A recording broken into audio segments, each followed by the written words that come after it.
So Fitpolo reached out to me after watching my channel, see that I use a smartwatch, and said, hey, we think we have a good one that we'd like you to review, and we want you to put it to the test that's under $30.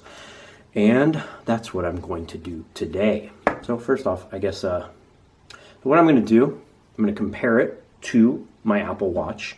I'm going to wear both over the next week or so and see how accurate both end to be, because this is like 10% of the cost of this. So let's open it up. It comes in a little box. And I've already opened it before because I charged it, but get the idea. The first impression is it looks very similar from a glance, but it's a lot lighter on the feel. I'm going to rip this little thing off. And it says it's Sunday at 8. And I charged this like a month ago, and I haven't used it, but it's just been sitting in the box.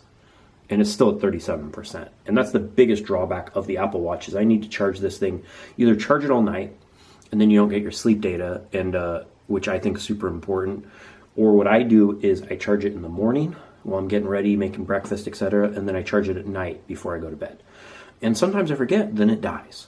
And this, I mean, like I said, it hasn't been on my hand or using it, but I mean, it's kind of crazy that it lasts so long.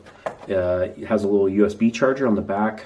Again, little little thing that reads whatever it reads here. Operating instructions here, and here's a little charger that comes with.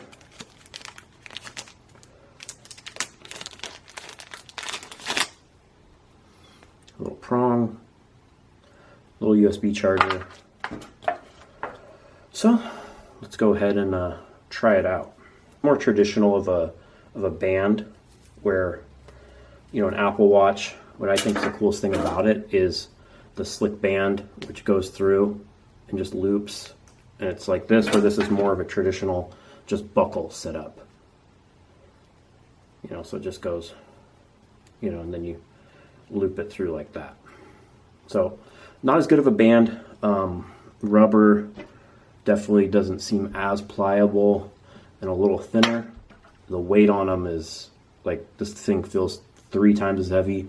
Good or bad, depends on how you look at it. But again, $29, $300+. I think having some sort of tracking, watch is super important for health data. How it helps me, this is something, I've reviewed smart scales in the past. What you need as far as overall health tracking, I think you need some sort of thing that measures your heart rate and steps is important. Because since I started using some sort of tracker, my resting heart rate has went down from in the 70s, just because I'm aware of the data, to 48. Was my thing for a bit before I fell off the wagon last week and gained 7 pounds back. So yeah, definitely feels a lot lighter on my hand.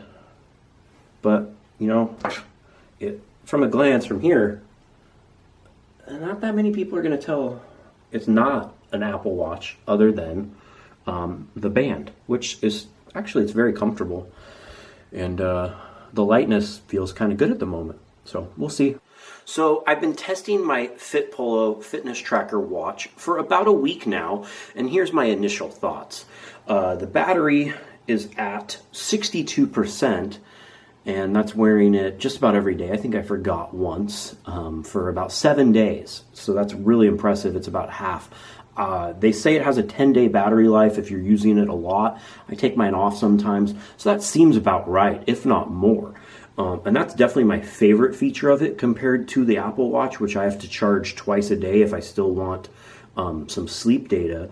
And so what else I like about the Fitpolo fitness tracker watch is the sleep data is very good. So in the watch, it has a couple displays. This is the standard one where it shows you the time and the date and your battery percentage. And then you can go to you swipe over to the right and it has sport mode, which includes run, walk, bike, hike, climbing, spinning, treadmill, yoga. I've done some basically walk and run because that's all I've really done. I think I did one day on the bike as well. You just hit it, it goes 3, 2, 1. Similar to an Apple Watch. Go, measure, shows you your heart rate down here, shows you what zone of heart rate you're in, which I like. On the Apple Watch, it doesn't do that. And you can just easily, of course, the display doesn't stay on like a Generation 5 Apple Watch. But if you want to pause it, which is easy, you just click the button to the side. And to end, you just hold it down. And it says, you know, that was too short, and you hit X, like I don't want to end, or I want to end it. Then you go back to the home screen, shows you your heart rate, the relax. This one's funny. So one of my complaints about this watch is there's a little, I don't know how to say, like, there's like a translation issue with some of the stuff. So you hit like 1 minute, let's see, hit go, please calm down. That's very calming, it has little birds. And then it goes through 3, 2, 1 and does the inhale, exhale, just like Apple Watch where the thing goes up. It doesn't vibrate on your hand, but it does on the way out. There's just one click, little buzz on the exhale instead of like, it's just, I guess on the inhale too, it's just a little different. We'll go ahead and in that confirm the end of this relax.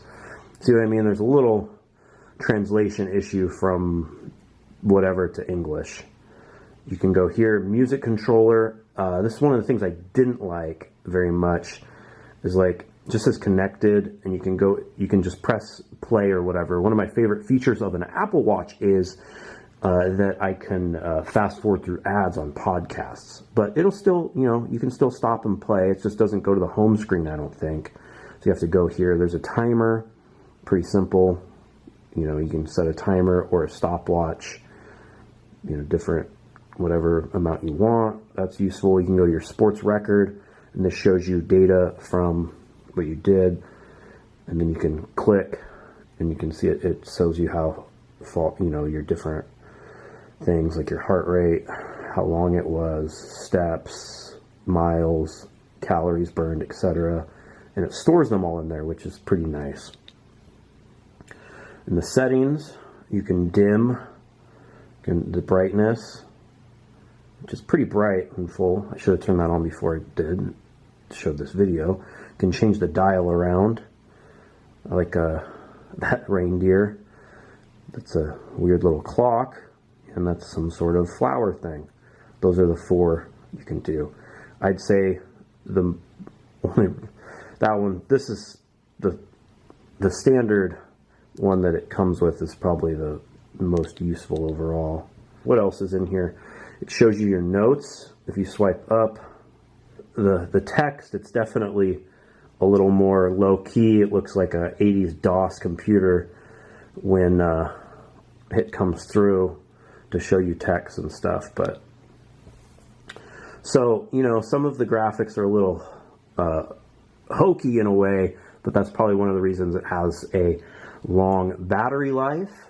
There's also some, well, I guess I have night mode on right now. Just one of the issues. Lift the screen to turn it on or off. You can have it track your heart rate. Just a couple more settings in here. That's if you swipe over to the left, swipe down, it shows you some of your data for the day. Haven't really wore it today because I just woke up. Swipe up shows you, you know, past stuff like text and notes, shared calendar, sport, music settings, sports record. Again, like I showed. So overall, it's good. And also, it comes with the app, which again, translation issue, Very Fit Pro, which has you know, more data in it, and you can look at it a little closer. Your heart rate, of course, this is, you know, I haven't worn it today, so it's not the best, but it shows you, you know, average resting heart rate 62, average heart rate 61, maximum heart rate 88. That's for today. Go to details, and you can put, you know, this week, this month, this year, sleep, You can see how great my sleep is. Average sleep 5 hours and 33 minutes. Average deep sleep an hour 31. Average sleep end time 3:36 a.m. Isn't that lovely? That's called having a toddler. You can go to activities and go through their device. It's really easy to set it up, the thing in this Very Fit Pro healthcare. Yeah, I don't think I need my menstrual setting, but that could be useful for some of you. About half of you. Or if it's my YouTube audience, about 1% of you. Music control, you can just go through and change it. Overall, I think this is a great unit. Before I bought my Apple Watch, I was really on the fence if it was something I'd even use. For $340, this with my code, which will be, I have a special discount code which will be in the description, you can get for under $30. And if I would have known about the Fitpolo fitness tracker at the time, I would have got something like it at the start, just to see if using any sort of somewhat smart watch and fitness tracker was something I liked before shelling out $300+. And I bet I'm cheap enough. I probably wouldn't have ended up getting an Apple Watch just because I'm cheap, and I'd be like, well, this one already shows me my heart rate and everything, and it seems pretty accurate as far as it goes comparing to the Apple Watch. Had a couple discrepancies on some runs where it was off by a couple beats per minute, but I'm wearing one on each wrist, so I don't know if that affects it. But most of all, I think it's just the historical data is what I use as far as that. And for strongman, I highly recommend getting some sort of fitness tracker that tracks your steps, or if you're just into working out in general, and your heart rate, and especially your resting heart rate, because then it lets you know. For me, I have high blood pressure, so having something that shows me if my resting heart rate is going down or not and how it's affecting me, I can go and be like, why did my resting heart rate go up now? Oh, it's because I stopped doing cardio and I've been eating candy again. A lot of sugar raises mine. So it's good to have that data. Just the same way you track how far you run or how much weight you deadlifted and then you try to beat it. Having historical data really helps with your overall health and fitness goals. And if you just want something cheap that you don't, it's $30, I already scratched up my Apple Watch a lot, and that's kind of it sucks, with something that's, 10 times the price at $340. But, this would do the job. It's going to give you historical data. It has an easy to use app. There's some of the interface is a little funny, but overall it's easy to use and syncs up well with Apple Health and its own app on the iPhone. And I'd recommend it, and you can get it with a special discount code which lowers the price from $34.99 to $27 something, I think, in the description below or in the pinned comment on this. And thanks for watching my review.